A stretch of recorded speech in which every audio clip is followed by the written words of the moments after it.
नमस्कार दोस्तों, मैं देवेंद्र साहू स्वागत करता हूं आप सभी का आपके अपने YouTube चैनल देवगीत क्लासेस पर।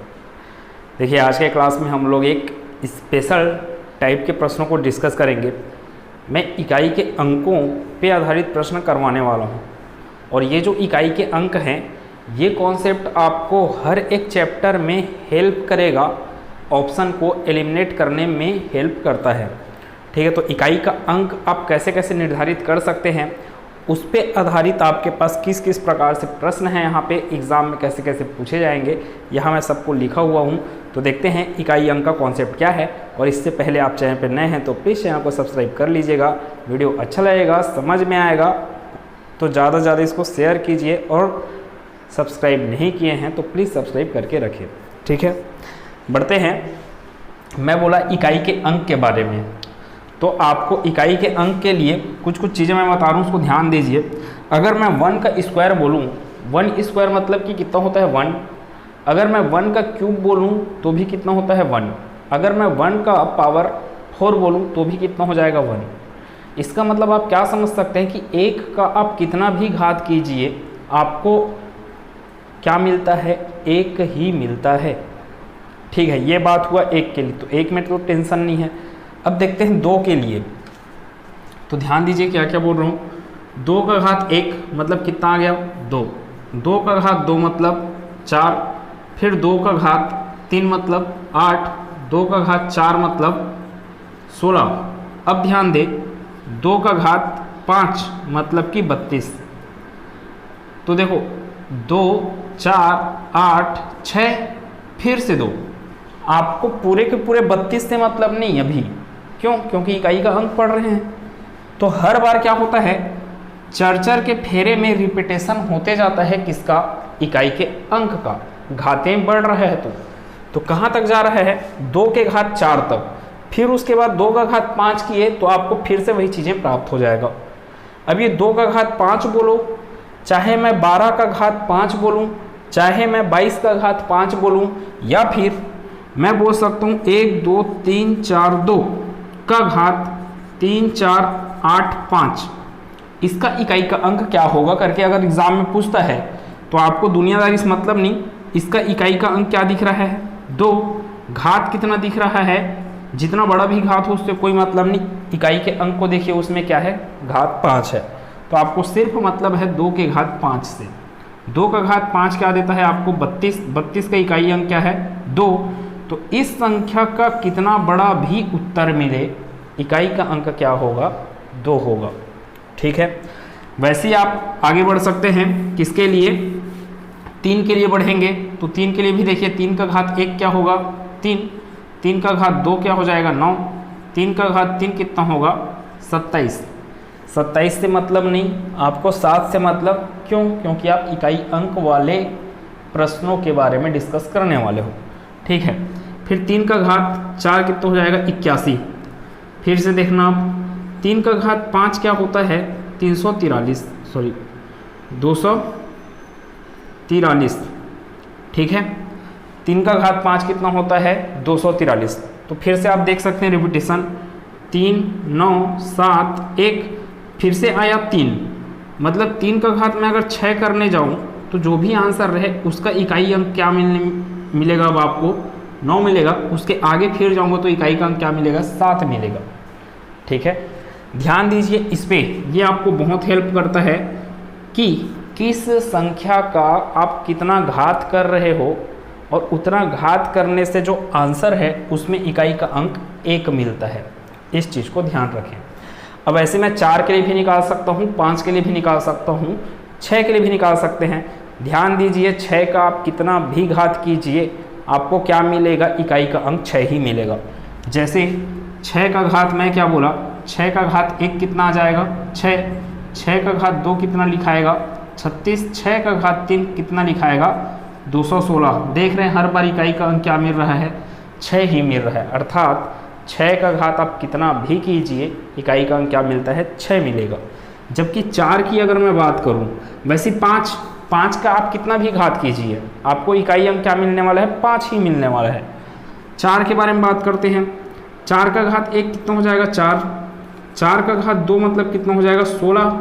अब देखें 4 का घात 3 मतलब कितना हो जाएगा 64, ठीक है। फिर उसके बाद 4 का घात 4 फिर कितना लिखाएगा 256। तो फिर इकाई का अंक 4 6 4 6।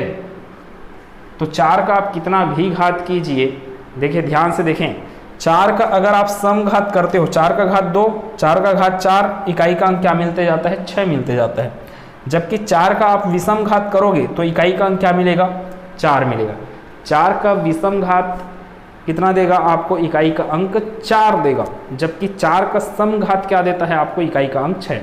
अगर मैं जो चीज़ आपको समझाना चाह रहा हूँ अगर वो सब चीज़ें समझ में आ गया है तो मैं प्रश्नों में बढ़ता हूँ, वहाँ से आपको चीज़ें और अच्छे से समझ में आने लगेगा। प्रश्न क्या दिया है उसको ध्यान दीजिए। प्रश्न पहला, इकाई का अंक क्या होगा बोला, किसमें, क्वेश्चन फर्स्ट क्या चीज़ है, 18 गुना 27 गुना 46 गुना 51 गुना 87। हो सकता है वहाँ पे प्रश्न ना दिखे ठीक से। अब इसमें इकाई का अंक डिसाइड करना है आपको, तो सिर्फ आप किसमें ध्यान दीजिए, इसका कितना बड़ा आंसर आएगा इससे कोई मतलब नहीं। आप ध्यान दीजिए किसमें, इकाई के अंकों पे। इसका इकाई का अंक 7, इसका इकाई का अंक 1, तो 7 गुना 1 7 एकम 7। फिर 7 छके 42, 42 पे ध्यान मत दें, 42 का कितना आया 2, उस पे ध्यान दें। 2 आया, 2 सत्ते 14, 14 पे ध्यान ना दें, किस पे ध्यान दें 4 पे ध्यान दें, क्योंकि इकाई का अंक 4 अट्ठे 32, 32 पे भी ध्यान नहीं देना आपको, किस पे ध्यान देना है इकाई का अंक 2 पे।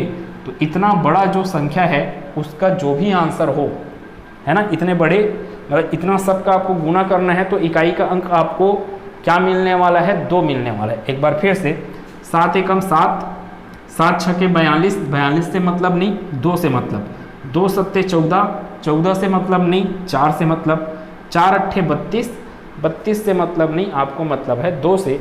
तो आंसर क्या होगा इस प्रश्न के लिए, इकाई का अंक क्या मिलने वाला है 2 मिलने वाला है। चाहे इस संख्या का जो भी मान आए उसका इकाई का अंक क्या मिलने वाला है आपको 2 मिलने वाला है, ठीक है।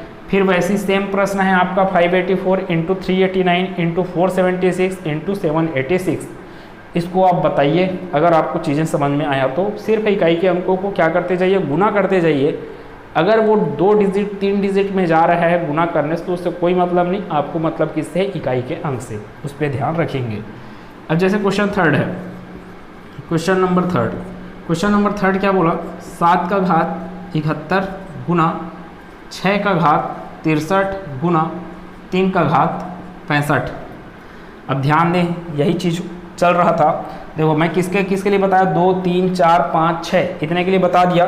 7 के लिए बात करते हैं यहाँ पे एक बार। 7 का घात 1 कितना हो गया 7, 7 का घात 2 कितना हो गया 49, 7 का घात 3 में जाओ कितना हो जाएगा 343। फिर 7 का घात 4 अगर गए, देखो इतना जाने की जरूरत नहीं है, 7 का घात अगर 4 गए तो उसको क्या कर सकते हो, थोड़ा ध्यान दें। 7 गुना 7 कितना मिलता है आपको 49, ठीक है, क्या मिला 49। फिर अगला 7 गुना 7 क्या मिलेगा आपको 49। अच्छा, मेरे को इन चारों को गुना करना है, अर्थात किसको मैं गुना कर रहा हूँ 49 गुना 49 पा रहा हूँ, तो 9 का गुना 9 से कितना देगा इकाई का अंक 1।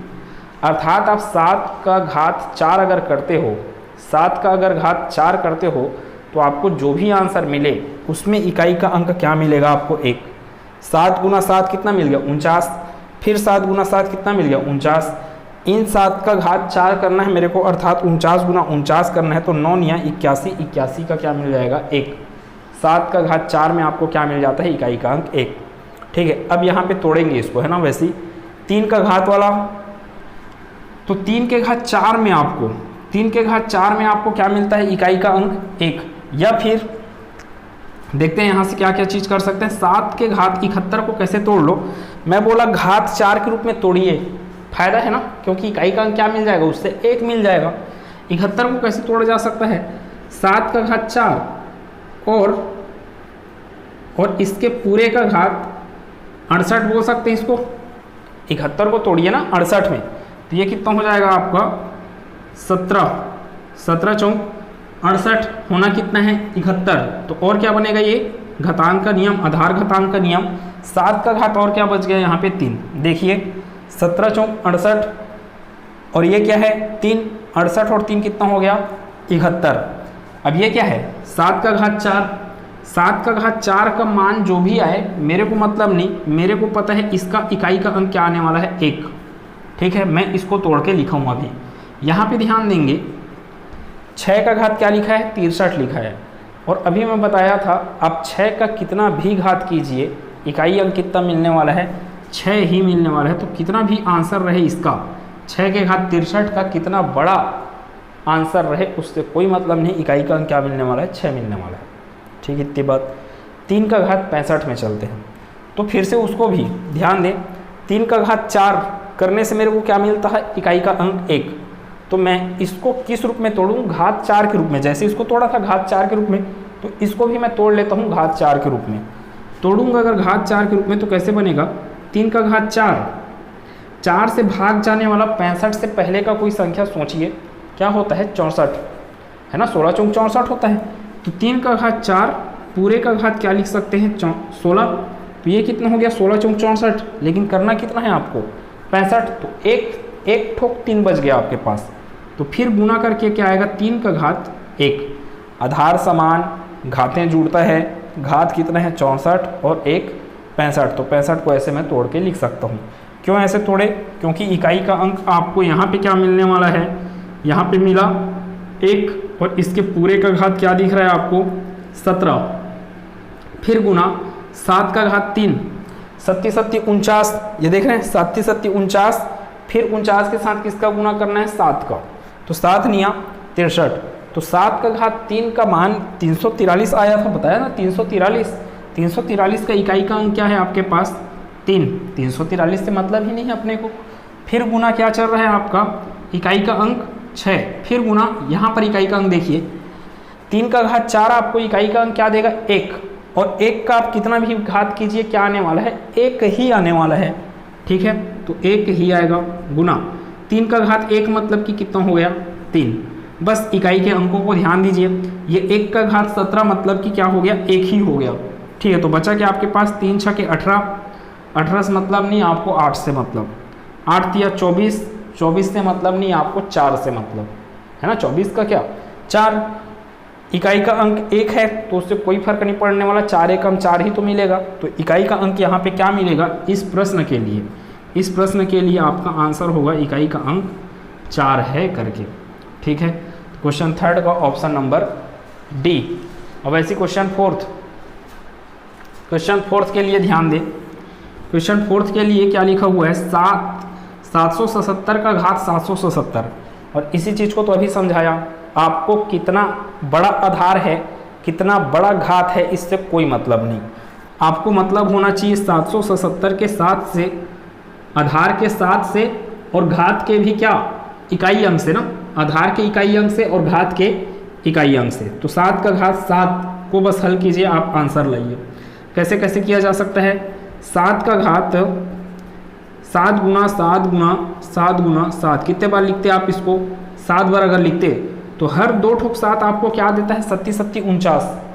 ठीक है, और ये भी क्या देगा 37 49, फिर ये 2 ठोक 49 देगा, फिर लास्ट में क्या बच गया आपके पास सिर्फ 1 ठोक 7, तो 49 का 9 49 का 9 49 का 9, और इधर क्या चल रहा है 7 9 निया 81, या ख़त्म करते आप क्या चीज़ 4 बार 7 का गुना करने से इकाई का अंक क्या मिलता है 1, तो इधर 1 से मतलब नहीं, हटाओ उसको, बचा क्या 7 का घात 3, 7 का घात 3 मतलब 343 मतलब इकाई का अंक क्या मिल गया 3। तो इतने बड़े का आंसर क्या हो गया इकाई का अंक 3। अगर सभी चीज़ें क्लियर हुआ तो 5वां 6वां ये सब प्रश्नों का उत्तर आप कमेंट में दें। मैं बता रहा हूँ एक माइनस वाला। ठीक है, 8वां प्रश्न का सॉल्यूशन बता रहा हूँ, देखें 8वां प्रश्न का सॉल्यूशन क्या लिखा हुआ है 9 का घात 84, 9 का घात 84 माइनस क्या लिखा हुआ है 4 का घात 16। अब ये क्या है 9 का घात 84, आप खुद सोचिए 9 निया कितना होता है 81, मतलब 9 को अगर 2 बार गुना करते हो आप तो आपको इकाई का अंक क्या मिल जाता है 1 मिल जाता है। अर्थात इस 84 को आप क्या कीजिए 2 के गुणज में तोड़िए, तो ये क्या हो जाएगा 9 का घात 2 पूरे का घात क्या लिख सकते हो आप 42, है ना, तोड़ के लिखे, माइनस 4 का साइकिल देखिए 4 का घात अगर विषम है तो आंसर क्या आता है आपका इकाई अंक 4, जबकि 4 का घात सम है तो इकाई का अंक क्या आता है 6। यहाँ पर भी 4 का घात क्या दिख रहा है, सम संख्या, तो इसको हल होने से क्या मिलने वाला है, इकाई का अंक 6 मिलने वाला है। यहाँ पर इकाई का अंक क्या मिला है 1, और 1 का घात 42, 1 ना कहाँ 1 लिखा है करके मत सोचिए, यहाँ पे क्या लिखा है 81 लिखा हुआ है ना टोटल, तो 81 का इकाई अंक क्या हो गया 1। 1 का कितना भी घात कीजिए क्या मिलने वाला है, 1 ही मिलने वाला है। इसलिए यहाँ पर क्या आएगा इकाई अंक इसका 1 माइनस क्या करना है इकाई अंक 6। अब इस प्रश्न में ध्यान देंगे, बहुत इंपॉर्टेंट चीज़ होने वाला है यहाँ पे। आप क्या कर रहे हो, 1 से घटा रहे हो किसको, 6 को। ध्यान दें 1 से नहीं घट रहा है, ये क्या है 1, मैं तो इकाई अंक बोला। इकाई अंक जब छोटा होता है, जैसे मैं घटाने बैठे रहता हूँ 42 से अगर मैं घटाने बैठा 56 को, तो आप क्या करते हो 2 से तो घटता नहीं 6, तो आप क्या करते हो इधर उधारी मांगने जाते हो इसको बड़ा बनाने के लिए, तो ये बन जाता है 12। और वैसे तो यहाँ पर भी है 1 घटा रहा है 6 को, तो 1 के में तो ताकत है नहीं 6 को घटाने का, तो 1 क्या करेगा बगल वाले से, जिसके बारे में आपको पता नहीं कि बगल वाला कौन है, उस बगल वाले से क्या करने जाएगा उधारी मांगने जाएगा। अब ये 1 क्या बन जाएगा आपका 11 बन जाएगा। अब 11 में से 6 को घटाएंगे, आंसर कितना मिलेगा 5, अर्थात इकाई का अंक क्या है 5। एक तो ये कॉन्सेप्ट है, ये मेन कॉन्सेप्ट है। अगर दूसरा जो ट्रिकी वाला बोलते हैं तो ट्रिक वगैरह कुछ नहीं है, क्या चीज़ बोले 1 माइनस 6 कितना मिलने वाला है -5, 1 माइनस 6 कितना मिला -5। अगर आंसर आपका -5 में आता है, इकाई अंक में आंसर अगर माइनस आ रहा है तो क्या कीजिए उसको 10 से क्या कर दीजिए माइनस कर दीजिए। जैसे -5 आया ना, तो 10 में से -5 करूँगा तो कितना बच जाएगा 5, आखिर उत्तर क्या मिला 5। तो सिंपल सा ट्रिक, बस दिमाग ये रखें कि अगर छोटे में से बड़ा घटा रहे हो तो छोटा क्या करेगा बगल वाले से 1 उधारी मांगने जाता है। ठीक है, तो ये हुआ। तो जितना मैं समझाया उम्मीद है उतना तो समझ में आया होगा। फिर उसके बाद आप ट्राई कर सकते हैं बाकी सभी प्रश्नों को। कुछ भी दिक्कत होगा तो कमेंट में बता सकते हैं, या फिर कहीं पर कॉन्सेप्ट हिला तो भी कमेंट में ज़रूर बताएं। मिलते हैं अगले क्लास में कुछ और एक आध टाइप को लेकर जो आपके एग्ज़ाम के दृष्टिकोण से बहुत ज़्यादा इंपॉर्टेंट होने वाले हैं। खुश रहिए, मस्त रहिए, स्वस्थ रहिए। धन्यवाद।